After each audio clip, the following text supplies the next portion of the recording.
ఆచి chicken masala exclusive వార్త. ప్రార్థనా మందిరాలు ఏర్పాటు చేసే లౌడ్ స్పీకర్ సమస్యపై ఫిర్యాదులు వచ్చాయన్నారు ఏపీ డిప్యూటీ స్పీకర్ రఘురామకృష్ణరాజు. దీనిపై ఏపీ డీజీపీతో పాటు పొల్యూషన్ కంట్రోల్ బోర్డుకి లేఖ రాశారని అన్నారు. నివాస ప్రాంతాల్లో ధ్వని కాలుష్యం ఉంటే పోలీసులకి కంప్లైంట్ చేయాలని సూచించారు.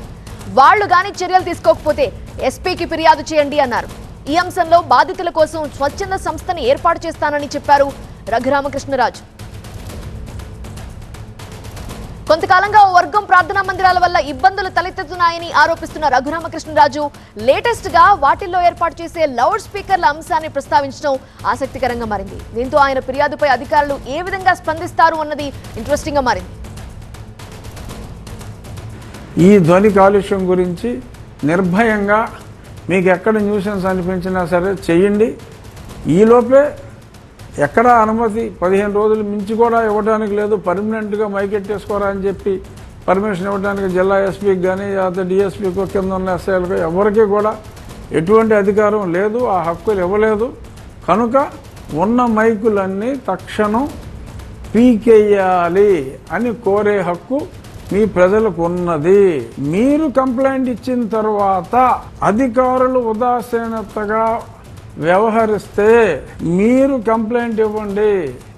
అవసరం అనుకుంటే ఒక స్వచ్ఛంద సంస్థ నేనే ఏర్పాటు చేస్తా ప్రజాప్రతినిధిగా. నా నియోజకవర్గం కోసం ఏర్పాటు చేసినప్పటికీ అది రాష్ట్ర ప్రజలకు కూడా ఉపయోగపడే విధంగా ఉండేలాగానే చేయటం. సో రఘురామకృష్ణరాజు లేవనెత్తిన అంశం నిజంగా గుడ్ మూవ్. ప్రజలు ఏమనుకుంటున్నారు? మరింత సమాచారం అందించడానికి మా ప్రతినిధి రవి జాయిన్ అవుతున్నారు లైవ్ లో. రవి, సో చాలా మంది లౌడ్ స్పీకర్స్ అనుమతి లేకుండా పెట్టేవాళ్ళు చాలా మంది ఉన్నారు, వైలేట్ చేసే వాళ్ళు ఉన్నారు. సో డీజీపీ పోలీస్ శాఖ ఏమంటోంది? పొల్యూషన్ కంట్రోల్ బోర్డు ఎలాంటి యాక్షన్ తీసుకునే అవకాశం ఉంది? అంటే ఖచ్చితంగా అయితే దీనికి సంబంధించి ఇప్పటికే చాలా నియమ నిబంధనలు అయితే ఉన్నాయి.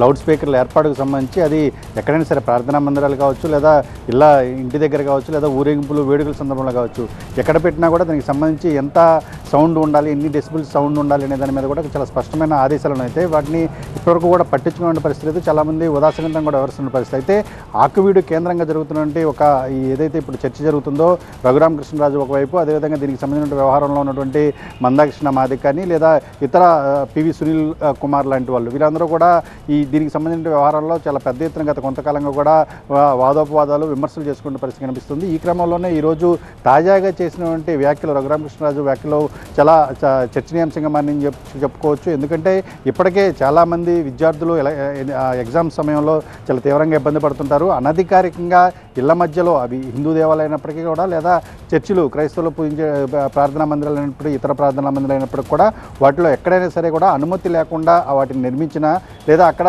వాటిలో ఏర్పాటు చేసిన లౌడ్ స్పీకర్లు వీటికి సంబంధించి ఎక్కడికక్కడ స్థానికంగా ఉన్నటువంటి బాధితులు ఎవరైతే ఉంటారో వారి ఫిర్యాదులు చేయండి. ఫిర్యాదు చేసిన సందర్భంలో గ్రీవెన్స్లో కనుక ఆ ఫిర్యాదును పట్టించుకోకపోతే దానిపైన ఎస్పీ స్థాయి అధికారులు లేదా జిల్లా కలెక్టర్ స్థాయి అధికారులకు కూడా కంప్లైంట్ చేయండి.